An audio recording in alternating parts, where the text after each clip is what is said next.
Bonjour à toutes et à tous et bienvenue sur le coin sport et pop culture. Et aujourd'hui, comme tous les mois, je vous présente les sorties VO du mois de juin. Du mois de juin 2024. Je suis désolé, j'ai bugué. J'étais pas sûr que c'était mai ou juin, mais c'est bien juin. Alors, d'abord, petit disclaimer, il va juste manquer Ultimate Black Panther parce que malheureusement mon comic shop l'a pas encore reçu au moment où je tourne cette vidéo et il le recevra qu'au mois de juillet.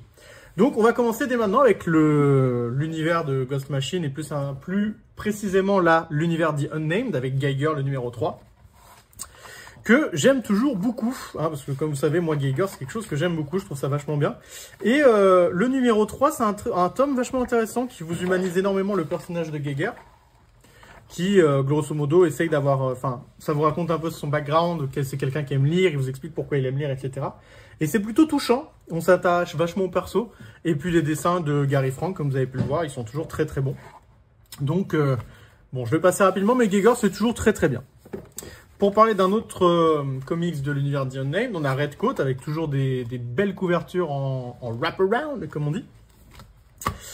Et comme je vous disais la dernière fois, moi Redcoat c'est un comics que j'aimais moyennement parce que le deuxième numéro je trouvais un peu, je trouvais pas le personnage très attachant et du coup le numéro 3 bah il me fait un peu fermer ma gueule si je dois le dire de manière un peu crue parce que on va un peu plus dans le passé du personnage, on comprend un peu plus pourquoi il est comme il est, sa psyché, du coup on s'attache un peu plus à lui, c'est vrai que ça nous permet d'un peu plus l'humaniser. Au-delà de ça, comme je vous ai dit, bah c'est Bryan Hitch au dessin et perso moi Bryan Hitch c'est un personnage que j'aime beaucoup. C'est un dessinateur que j'aime beaucoup. Bah déjà dans ma jeunesse c'est lui qui a dessiné les Ultimates, donc c'est vrai qu'il m'a un peu marqué comme lecteur. Et puis écoutez, sur Redcoat je trouve qu'il fait du bon travail. Et ce numéro 3 rehausse vachement le numéro 2 qui était un peu pas mauvais mais qui a été un peu moins agréable à lire. Là le numéro 3 est très sympa et j'ai hâte de lire la suite. Donc voilà, Redcoat c'est plutôt sympa pour le moment sur la globalité. Ensuite on passe au mastodonte, à celui que j'adore de l'univers Ghost Machine. Alors d'abord parce que j'adore le dessinateur qui s'appelle Jason Fabok. Et ensuite parce que vraiment je trouve le comics génial. J'adore l'univers qui est dépeint, j'adore les dessins, ils sont sublimes et épiques. Vraiment c'est un très très bon travail de la part de Jason Fabok, je vous le conseille très vivement. Je ne sais pas du tout si Urban va y publier, mais pitié Urban, si vous y publiez, je vais le dire tous les mois, publiez-le en grand format. Après tout, on s'en fout que ce soit par accord avec les autres, parce que les autres, c'est dans l'univers The Unnamed, alors que ça, c'est pas dans l'univers The Unnamed. Donc ça, vous le faites en standalone, dans un grand format Urban, et hop, on claque ça avec une super DA et plein de bonus. Boum, 20 balles. Et ça va bien se vendre comme des petits pains au rayon SF, au rayon BD, vous allez voir. Et donc, vraiment, Rook Exodus, je trouve ça sublime, j'adore les dessins, j'adore l'histoire, je trouve ça super cool. Et ça continue d'être vraiment bien. Donc, je vous recommande très très sérieusement de lire Rook Exodus. Pour le moment, c'est vraiment le banger de... Enfin, j'aime pas dire banger, ça fait vieux qui veut parler comme un jeune, mais c'est vraiment un banger dans l'univers de Ghost Machine, là, depuis que c'est ressorti, enfin, depuis qu'ils ont relancé un peu leur label. Du coup, je vous recommande. Ensuite, on passe aux nouvelles séries de l'univers, de l'Energon Universe. Et ce mois-ci, comme vous savez, il y a le Duke et Cobra Commander qui ont terminé les mois précédents. Et du coup, on en a eu deux nouveaux. Donc, je parlerai de Void Rivals et Transformers plus tard. On a eu Destro, qui est une sorte de méchant qui fait suite un peu à Cobra Commander. Et Scarlett, qui est une G.I. Joe. Pour tout vous dire, j'ai beaucoup aimé le premier numéro de Scarlett, de Kelly Thompson déjà. Avant toute chose, je vais m'attarder dessus. Je suis pas super fan du dessin de Marco Ferrari pour autant. Par contre, vraiment, l'histoire est très prenante. J'adore le personnage. C'est un mélange entre James Bond, Tomb Raider, elle a un côté badass que j'aime beaucoup, un côté un peu aussi... Bref, je sais pas comment dire, mais vraiment c'est un personnage ultra complet. Et en même temps, c'est pas un personnage antipathique, vous savez, comme les personnages comme Rey Skywalker par exemple, qui est tout le temps super forte, qui est une Marisou, qui sait déjà tout faire tout le temps. Là, entre guillemets, c'est plutôt cohérent qu'elle sache faire beaucoup de choses, c'est quand même une soldat d'élite, etc. Mais elle a une grosse palette, en fait, à sa disposition. Et alors... Je dis que j'aimais pas trop les dessins, mais c'est vrai qu'il y a des moments où je trouve ça quand même vachement sympa. Mais globalement, voilà, les dessins, c'est pas non plus incroyable, surtout après Rook Exodus, je dois vous dire quand même, on passe à un autre level.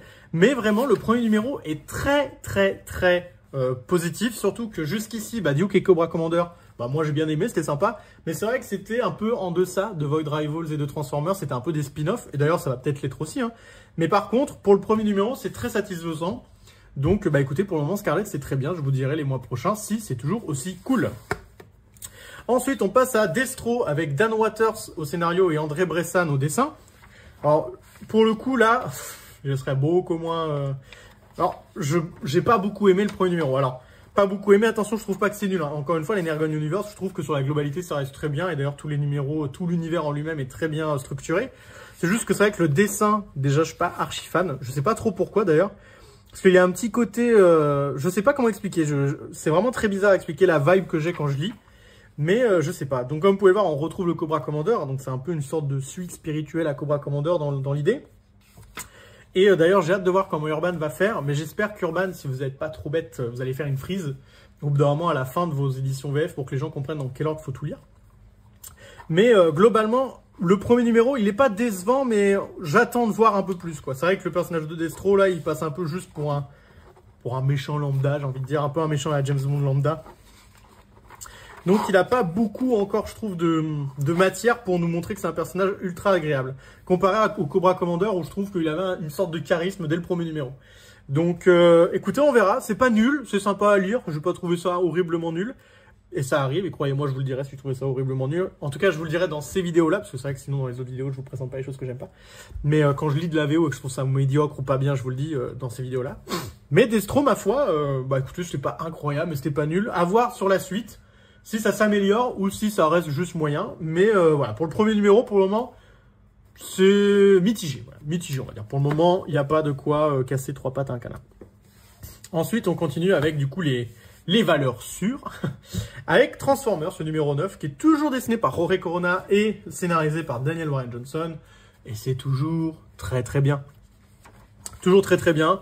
Dynamique. Ça garde ce même rythme effréné qui mêle à la perfection action, dynamisme et en même temps des moments un peu plus posés où on vous explique la psyché des persos. Et c'est vraiment, enfin encore une fois, je suis vraiment très... alors je sais pas sur combien de numéros ils vont réussir à garder ce rythme qui est vraiment particulier parce que c'est vraiment un rythme effréné sur les 90% des pages. Et parfois vous avez des petits moments, vous voyez là on est sur Cybertron, et il y a des petits moments où vous avez une sorte de petits... des moments posés où ils se parlent, où parfois il y a même quelques petites phrases par-ci par-là qui vous permet de comprendre la psyché entre les persos. Vraiment, Transformers, je trouve ça génial. Donc là, à la fin, vous avez toutes les couvertures à chaque fois qui existaient en VO. Et j'ai pas pris la numéro 1 qui était celle-là, parce que je sais pas, j'aimais pas trop le côté titan de Optimus. Celle-là, je la trouvais plus jolie, plus intimiste. Elle me paraît plus cohérente avec le récit en général. Donc je l'avais prise. Et donc voilà, en tout cas, Transformers, c'est toujours très très bien. On est au numéro 9. Je pense que le deuxième tome en VF va comprendre du coup les numéros 7, 8, 9 et probablement aller jusqu'au jusqu'au numéro 12. Donc pour le moment, la moitié du deuxième arc est très sympathique. En parlant d'un comics très sympathique, là je vais vous parler de Void Rivals, que je trouve pareil génialissime, vraiment j'adore l'histoire. Et là le numéro 9, hein, depuis le deuxième arc, le numéro 10 est vraiment très cool, parce que on a vraiment un côté très survie.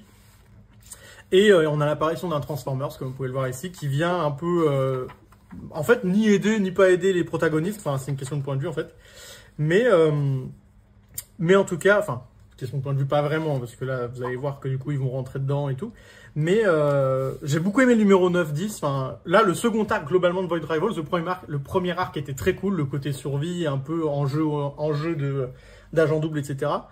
Là, le deuxième arc a un côté beaucoup plus survivaliste, fuite, que j'aime beaucoup. Et je trouve que vraiment Lorenzo De Felici, il arrive vraiment à créer une très bonne vibe, une très bonne atmosphère qui rend vraiment Void Rivals haletant. À chaque fois, j'ai envie de lire la suite, savoir ce qui va se passer, savoir les twists qu'on va découvrir en fait, pour comprendre du coup les enjeux géopolitiques entre ces deux nations qui vont se développer au fur et à mesure du récit. Encore une fois, l'Energon Universe, c'est toujours très très bien, à part Destro pour le moment en effet qui est un peu moyen, mais et en plus de ça, peut-être que vous avez bien aimé, donc c'est mon point de vue à moi que je trouve ça moyen. Mais en tout cas, Transformers, Void Rivals, Duke, Cobra Commander et pour le moment Scarlet, c'est au mieux excellent comme Void Rivals et Transformers, et au pire sympathique comme Duke. Donc bah écoutez, moi je vous recommande vraiment cet univers-là, si vous voulez vous jeter dedans, bah en VF là on a Void Rivals et Transformers qui est sorti, et je vous le recommande. Ensuite, on va passer aux séries Spawn, parce qu'il y en a beaucoup. Et comme vous savez, c'est un héros qui me plaît particulièrement. Donc, je vais d'abord passer en vous montrant la nouvelle série qui est sortie ce mois-ci, qui est du coup Misery. Voilà, elle est là. Donc, Misery, c'est un titre sur la fille qu'a eu la femme de Spawn avec son meilleur ami, qui est un titre un peu plus... comment dire ? C'est toujours Kudranski au dessin, comme ça mène Twitch, donc c'est un côté très dark. Et c'est un côté très, je sais pas comment expliquer, oui dark, c'est un bon exemple, mais c'est pas vraiment dark que j'essaie de trouver, c'est, comment j'arriverai, il faudrait que je vous trouve le nom de ce film, j'ai du mal à... Elle a un peu une ambiance un peu exorciste. Alors c'est un peu bizarre à expliquer, mais dans le sens où vous avez vraiment un personnage principal, voilà, qui un peu pète des câbles, avec un découpage vraiment un peu psychédélique de temps en temps. Et ce premier numéro, pour le moment, c'est un peu une introduction à tout ça. On vous introduit au personnage, justement, de la fille. Et c'est pas pour le moment ultra dynamique, donc on sait pas trop encore où va l'histoire, mais le premier numéro, ma foi, vous pose bien, je pense, l'ambiance qu'il va y avoir après. Donc pour le moment, Misery, c'est pour le moment une série sympathique pour son premier numéro. Je vous en dirai plus quand on arrivera plus vers le numéro 3 et 4. Ensuite, pour continuer, parce que je vais faire les séries un peu dérivées d'abord de loin. Donc après, on a les deux autres séries dérivées qui sont Monolith et Rat City. Je vais commencer du coup par vous parler de Rat City, parce que Rat City pour le moment c'est un comics que j'aime beaucoup, parce que j'aime beaucoup déjà Zé Carlos au dessin. Je trouve vraiment ça très, très épique. Là on a vraiment le Spawn Cyberpunk qui, enfin moi je vais l'appeler comme ça, je vais l'appeler Cyberpunk Spawn, qui démarre, qui commence à se montrer, à montrer ses capacités, à se bastonner, et c'est vraiment très satisfaisant. Cyberpunk Spawn, il a vraiment la classe. Je trouve vraiment qu'il a la classe. J'aime beaucoup le découpage de Zé Carlos. C'est encore une fois très dynamique. C'est vraiment un univers très sympa à suivre. C'est un univers un peu cyberpunk du futur de Spawn. Et c'est une bonne série. J'espère qu'elle sortira en VF, même si je sais que chez Delcourt en ce moment, c'est un peu en pourparlers pour un rachat. Mais vraiment, Rat City, c'est très sympa. Donc, pour le moment, au 3e numéro, j'aime suivre cette série. Ensuite, on a Monolith, du coup, qui est le Spawn un peu spatial, un peu dans un univers un peu proto-alien, on va dire. Et pareil, c'est très bien, comme vous pouvez voir, c'est vraiment proto-alien dans le sens, c'est des vaisseaux spatiaux, ça se passe dans l'espace et tout. Notre antagoniste principal, là où je trouve ça très réussi, c'est que il paye pas de mine, il est plutôt moche. Hein. Il ressemble à ça, donc bon, c'est pas non plus l'homme le plus charismatique de la planète d'un point de vue beauté. Mais par contre, on s'attache à lui, à ce qu'il vit, à tout ce qu'il va vivre. Et encore une fois, c'est une petite mini-série dans l'univers de Spawn. Donc ça paye pas de mine, mais ma foi, c'est très divertissant, c'est très sympa à suivre. Et le combat entre Monolith et Omega Spawn est, ma foi, plutôt cool à suivre. Donc j'aime beaucoup cette série Spawn aussi qui a démarré et dont le dernier numéro sortira le mois prochain. Ensuite, on arrive avec les séries Spawn, on va dire, lambda. Lambda, c'est un peu méchant à dire comme ça, mais bon. Avec du coup d'abord Scorched, comme tous les mois, je vous dis que c'est un peu le Avengers et Spawn, parce que c'est le moyen le plus simple de vous le décrire. Avec toujours Stéphane Segovia au dessin. Et comme je vous le dis tout le temps, ce qui est cool et le point commun qu'il y a avec quasiment toutes les séries Spawn, même Monolith et Sam Tweet d'ailleurs qui sera pas là non plus parce qu'il a été reporté au mois de juillet, c'est que tous les dessins sont toujours très beaux. C'est toujours très bien dessiné, ça a une atmosphère super cool, c'est très dynamique, ça a un côté épique, c'est toujours très cool. Et écoutez, The Scorch, encore une fois, si vous aimez l'univers de Spawn, c'est pas quelque chose que je vous recommande si vous êtes néophyte parce qu'en effet, faut avoir un peu le background de tous les persos, notamment She Spawn d'ailleurs, qui est un peu la chef de la team. Mais sinon, c'est une série qui est cool à suivre pour tous les fans de Spawn, et moi j'aime bien suivre The Scorch. Ensuite, on a un peu la série secondaire de Spawn, qui est King Spawn, qui est un peu le détective comique, si vous voulez, de Spawn, dans le sens où c'est une histoire sur Spawn, comme la série principale, sauf que là, ça se passe un peu en parallèle. Et d'abord, j'adore cette couve. Je la trouve très très très réussie, je la trouve très belle avec la lune derrière. Et dedans, on a Jason Shawn Alexander, qui du coup est encore là, mais ne va plus l'être normalement, il me semble, le mois prochain, qui nous fait toujours un numéro un peu dark, parce que c'est un peu le même délire que Kudranski, ce qui fait que je suis un peu moins fan, je vous avouerai, parce que moi, c'est vraiment une ambiance de Spawn que j'aime moins, l'ambiance... Parce qu'en soi, Spawn, c'est dark dans le côté, le récit est dark, Spawn, c'est un personnage qui est pas ultra sympathique en soi et qui fait des choses un peu répréhensibles. Mais c'est pas dark polar, là, si vous voulez. Là, pour moi, c'est un peu une ambiance dark polar à la Daredevil de Bendis. Et j'ai un peu plus de mal avec ça. Et pourtant, j'adore, enfin, je sais pas que j'adore, mais j'aime beaucoup les artistes comme Maliv, Alexander ou Kudranski en soi. D'ailleurs, Kudranski, je trouve ça très bien sur Sam Twitch ou sur Misery. Mais quand il était passé sur Spawn, j'avais trouvé ça pas ouf. Et donc là, pour le moment, King Spawn, en soi, l'histoire est toujours sympathique. Mais c'est vrai que j'ai un peu plus de mal avec le dessin pour le moment de King Spawn. Vivement que ça revienne à un dessinateur un peu plus super-héroïque comme j'aime bien, on va dire. Ensuite, on va parler de ma série préférée, en fait, de chez Spawn, qui est la série la plus fun, la plus cool, la plus sympathique à lire, que vous pouvez lire en VF. Tous les mois, je vais vous le répéter, testez Gunslinger Spawn en VF, c'est incroyable, les dessins sont super cool. En plus, les premiers tomes, c'est Brett Booth au dessin, et c'était vraiment épique. Après, à partir du numéro, je crois, 28, on passe par... Il y a Carlo Barberi qui vient, qui était sur la série principale et qui échange avec Brett Booth, qui du coup, lui, passe sur Spawn, et Carlo Barberi qui vient sur Gunslinger. Ce qui fait que à partir du moment où Barberi vient, bah déjà, le design, en fait, de Gunslinger en humain change un peu. Il devient un peu plus sympathique, un peu plus rondouillé de la tête, un peu plus gentillet, on va dire. Donc ça change un peu d'ambiance avec Brett Booth qui avait un côté un peu plus epicness, dark, mais pas dark comme Kudransky, dark dans le sens ça se bastonne, ça va vite en ambiance et tout. Mais après Barberi, ça reste des très beaux dessins, très sympathiques, et l'histoire par contre est toujours très très cool à lire. Elle va très vite de l'avant et je vous recommande toujours autant Gunslinger parce que c'est très très très très bien.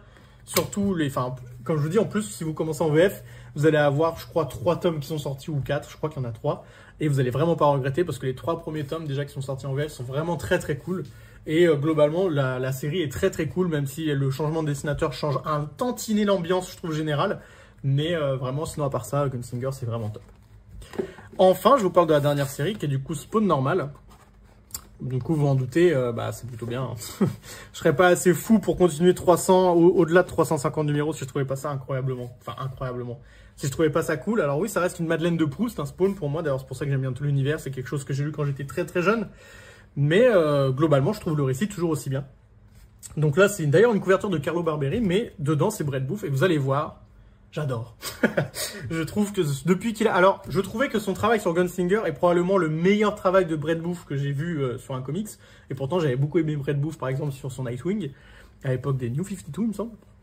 Mais alors, même sur Spawn, là, même si je trouve ça un tantinet moins bien qu'à l'époque sur Gunslinger, ça a quand même de la patate. Hein. Ça a quand même la grande classe internationale. J'adore les dessins de Brett Booth. Je trouve que c'est vraiment le dessinateur parfait pour Spawn, quoi. Il a vraiment compris le concept, l'ambiance et le côté épique, dark, baston du délire avec des anges, des démons. Tout ça pris, pas dans un angle dark vénère à la Supernatural de la série, si vous voulez, mais vraiment plus dans un délire Buffy, voilà. Plus dans un délire Buffy, voilà. C'est dans le sens, c'est de l'action, c'est un peu plus coloré, c'est un peu plus pétillant, et le personnage de Spawn est vraiment dessiné de manière tellement épique qu'on a envie de tourner les pages et de toujours suivre ça. Puis en plus de ça, dans ce numéro 354, faut dire qu'on a une petite révélation pas piquée des hannetons à la fin, qui est vachement sympa. Et on en a fini avec l'univers de Spawn, et on est déjà à plus d'1 quart d'heure de vidéo, et on a fait la moitié. Donc voilà. Là, on va passer plus rapidement dans le sens où, en effet, c'est beaucoup de comics que j'ai pas encore lus parce que je les ai reçus trop récemment. Je vais essayer de vous montrer ça. Oh, voilà. Alors, tout d'abord, il y a le House of Brainiac, qui est un event dans l'univers de Superman. Et comme je vous l'ai dit, j'ai pas encore lu l'event. J'attends que tout sorte pour pouvoir le lire d'une traite. Donc, je vous ferai une vidéo où je vous ferai une conclusion à la fin quand j'aurai tout lu. Et je pense que je vous ferai une vidéo d'ailleurs sur ce Superman, parce que globalement, j'adore cette période de Superman. Avant l'event House of Brainiac, je trouvais vraiment ça très très bien. On passe ensuite au Batman numéro 148, que je n'ai pas lu non plus, qui s'appelle Batman vs Batman, et je vous avouerai que ça me fait un peu peur. Je l'ai déjà dit dans une vidéo précédente, mais moi, le run de Zdarsky, je le trouve vraiment pas ouf. Et il y a des grandes chances que je le mette en vente pour vraiment pas cher, quoi. Genre, parce que bon, si vous habitez loin, il y aura quand même le port, donc je vais pas faire gratuit et perdre de l'argent non plus, je suis pas complètement fou. Surtout que comme j'ai tous les numéros, ça m'a coûté, je pense, bien 50 € tout cumulé. Pour un run que j'aime pas, je dois vous avouer que j'ai un peu amer, mais si je vous le vends, enfin, à la personne qui le voudra, en tout cas, n'hésitez pas, vous me le direz à ce moment-là, je vous le dirai de façon dans le moment où je voudrais le vendre, je le dirai en vidéo de toute façon. Et je pense que je vais y vendre 1 € ou 50 centimes le numéro. Donc, franchement, je pense qu'on fera pas moins cher que moi, quoi. Surtout que vous aurez vraiment tous les numéros quasiment. En fait, pas quasiment, vous allez tout avoir normalement de suite. Donc, je vous tiendrai au courant. Mais en tout cas, j'ai pas encore lu le 148. Je sais pas si c'est bien. Mais voilà, globalement, je sais que c'est encore Jorge Jiménez au dessin et que c'est toujours très beau. Sur ça, j'ai rien à redire. Mais vraiment, moi, le run de Zdarsky, il n'y a quasiment aucun arc qui m'aura plu. On passe maintenant... d'ailleurs oui, j'ai encore un autre numéro de Batman, j'ai le numéro 149, j'en ai eu 2 ce mois-ci d'ailleurs, tiens. Et encore une fois, je l'ai pas lu, vous en doutez. Et là d'ailleurs on change de dessinateur, j'ai vu, on est sur Bandini, je connais pas du tout. Il s'appelle Michel Bandini et Steve Lieber, les artistes. Et ma foi, pour le moment, de ce que j'en vois là comme ça m'a l'air plutôt sympa. Mais encore une fois, voilà, je l'ai pas lu, donc j'ai pas trop envie de vous dire de bêtises. Et par contre, j'aime pas trop la couverture, donc voilà, je passe rapidement sur Batman parce que je l'ai pas lu. Maintenant, je vais vous présenter plus des choses que j'ai lues, à commencer par Poison Ivy, avec du coup Mark Shotaka, qui est pas au dessin sur ce numéro. On a Eining, que je connaissais pas, je pense que c'est le premier comics que j'ai lu de lui. Et ma foi, il continue sur le côté un peu couleur psychédélique, fantasque de Poison Ivy, c'est plutôt réussi. Donc là, on se concentre un peu plus sur Harley Quinn dans ce passage-là scénaristique. Le problème de Poison Ivy, c'est qu'en fait, maintenant, là où on en est, je peux pas trop vous en parler vraiment en détail, parce que ça spoil énormément l'arc à chaque fois. Tout ce que je peux vous en dire, c'est que ça continue à être très bien, qu'en plus, au fur et à mesure qu'on avance, il y a vraiment de plus en plus des personnages de la Bat Family qui apparaissent, et que franchement, Poison Ivy, c'est très très très bien.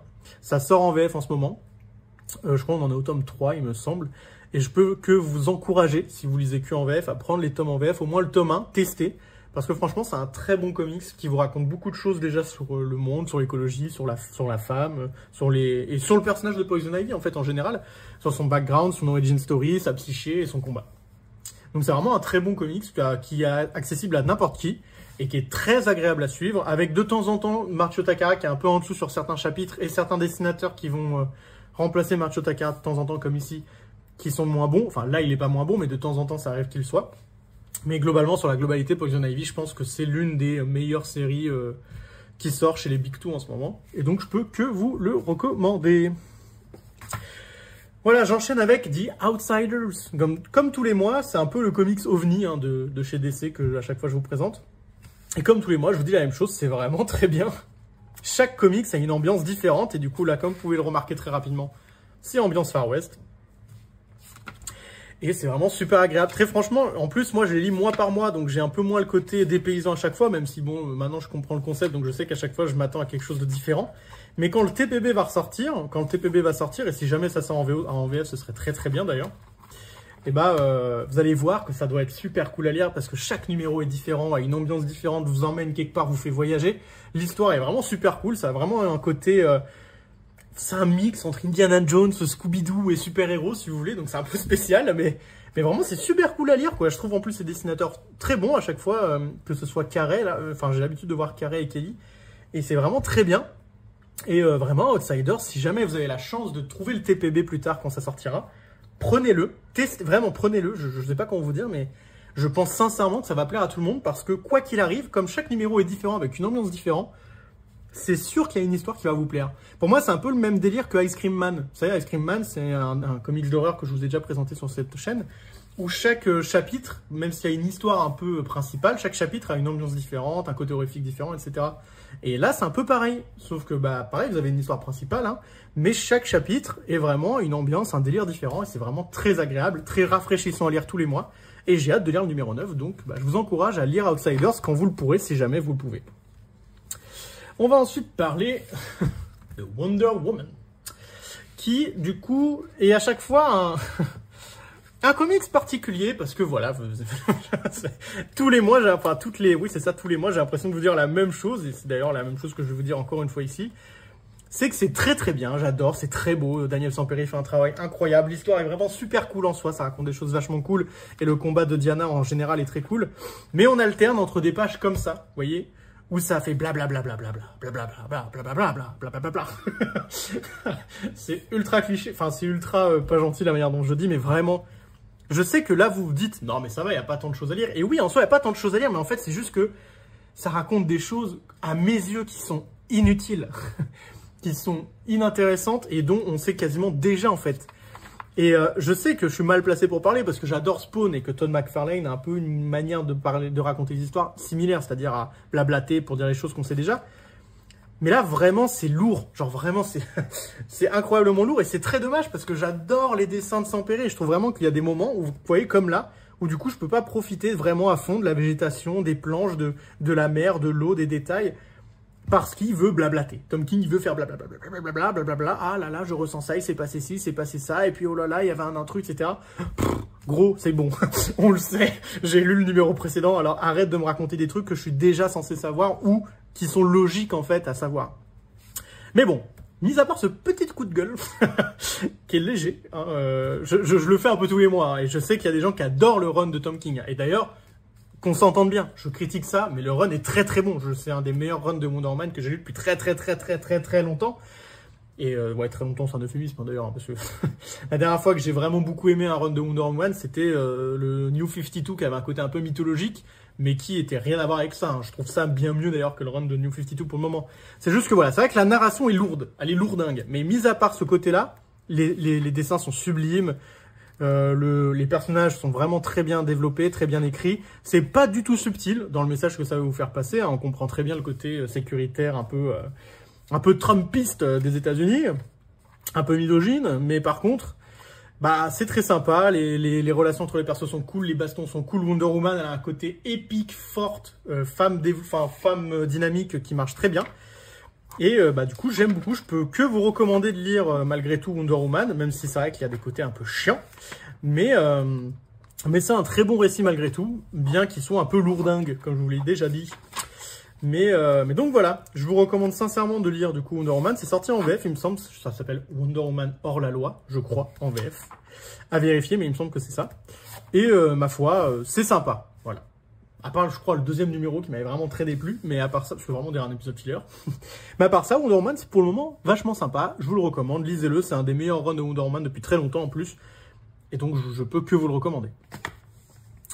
On passe ensuite au dernier achat d'essai de ce mois-ci avec Titans.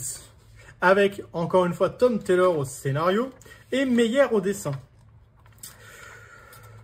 Tous les mois, pareil. Enfin, en vrai, là, pour le coup, c'est vrai que celui-là, il est un peu moins bien. J'ai un peu moins aimé. Je trouve que l'arc, il commence à être un peu longuet. L'arc, que d'ailleurs, on en est à la 5e partie. Et c'est pas longuet parce qu'il y a 5 parties, hein, qu'on s'entende bien. Parce que parfois, il y a des arcs longs que je trouve cool. Mais là, c'est vrai que ça avance très lentement, quand même. Sur la globalité, ça reste bien. Hein. Franchement, Titans, c'est un truc super cool. Mais c'est, en fait, c'est... comme Tom Taylor sait nous le faire, mais de manière... on va dire, c'est ok tiers dans ce que fait Tom Taylor pour moi. C'est-à-dire que Tom Taylor... c'est pour moi un mec qui fait des comics efficaces, bien écrits, qui comprend les personnages, ou en tout cas, quand il veut les réinventer, arrive à bien les réinventer et à leur donner une bonne psyché, qui fait des choses que le lecteur en général apprécie dans les combats, dans le dynamisme, dans les persos. Et ça marche très très bien, très souvent sur moi. Dans tous les comics que j'ai lus de lui, ils aiment bien. Et chez Titan, du coup, j'aime bien. Je pense que c'est pas nul. Pour personne, c'est nul. Enfin, à mes yeux, ça peut pas être vraiment nul, Titan. Et c'est très agréable à suivre. Le premier arc était plutôt sympa. L'event était arrivé un peu tôt, Beast World, mais l'event au final était plutôt sympathique aussi. C'est juste que je crois qu'en VF, Urban a fait un choix un peu chelou de le sortir en gros pavé qui coûte 30 ou 35 balles, avec des numéros parfois pas très utiles dedans.